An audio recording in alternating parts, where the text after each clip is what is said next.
say right ahead. Yeah, my name is Andrés Soto, and I'm the host of the Morning Mix in the Afternoon in Exile, formerly host of the Morning Mix on Thursday mornings at KPFA. And we're here at the San Francisco Labor Council, at their Social Justice Committee and the Council, to defend a resolution they adopted that supports the reinstatement of the Morning Mix programming. And apparently there's some folks from within the station who now have gotten these guys to consider rescinding that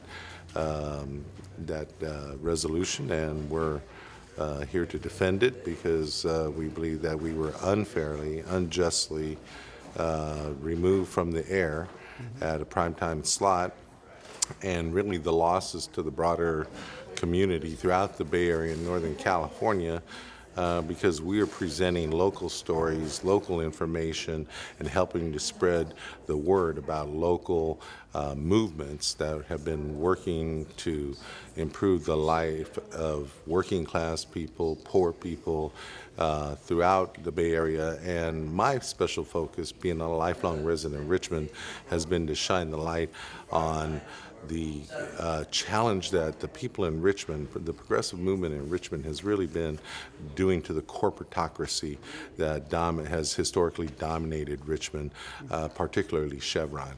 And so I've used it as a platform to really expose what the people are doing to challenge the power structure there. And now that is lost because they've shrunk the program to a half hour in the afternoon away from drive time, when a lot of people would tune in to get informed about our struggles while they're driving to work, and give them food for thought and energy to go do their job and fight for justice. Okay.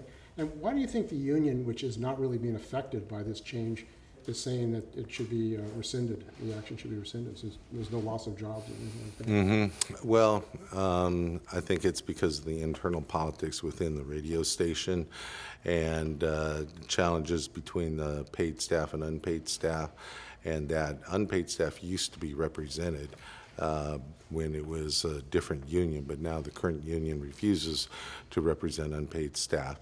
And I think that has caused them to take sides in a way that is contrary to the interest of the community and contrary to the interest of the radio station, because they've substituted us with syndicated programming from LA that does nothing to reflect the issues and the struggles of the people in the Bay Area, and particularly my community of Richmond. And have you been hearing from listeners about that new program and your replacement?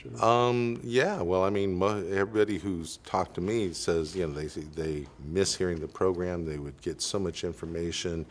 They appreciated the way I would get information out of my guests, and that I would mix up public affairs along with the arts and highlight a lot of local artists and even national artists who may not have gotten exposure to the broader community through public radio, because most public radio is corporate dominated, or most radio is corporate dominated. There's very little public radio left, and certainly public programming is highly missing.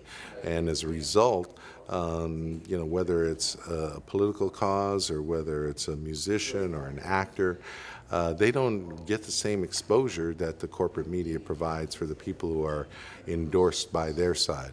And so most of the people I know don't even tune in to what Sonali Kohakar is putting out there simply because it doesn't relate to them.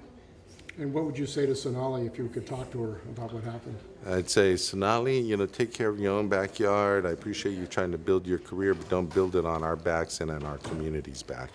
Okay, thanks. Thank you.